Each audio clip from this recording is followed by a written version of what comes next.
I'm Shreya, and today I'm going to be teaching you guys about the CaesarCipher. So before we actually start talking about the CaesarCipher, I'm going to talk about these two words right over here. The ciphertext is going to be the message after it's encoded. So it's the message after you've taken a message that you can read and you've put it into the code.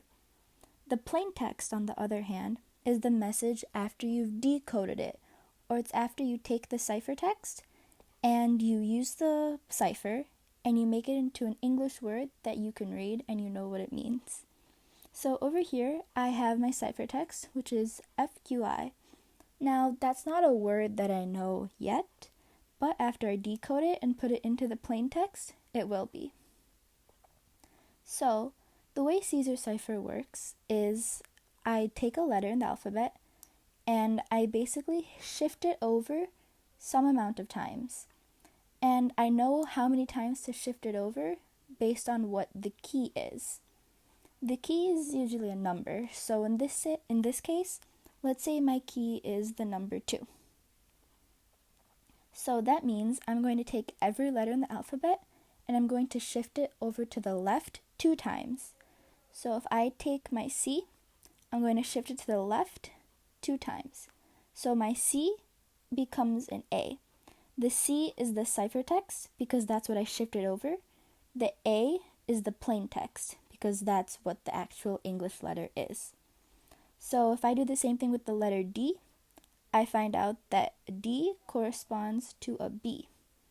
And I keep going down the alphabet. So an E is a C, F is D, and I'm going to just go ahead and write in the rest of the alphabet. So as you can see, I just went ahead and I wrote in the rest of the alphabet under my plain text.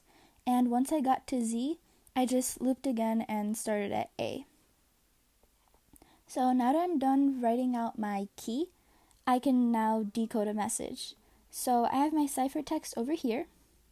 So I'm going to find the F in red, so my ciphertext F, which is over here.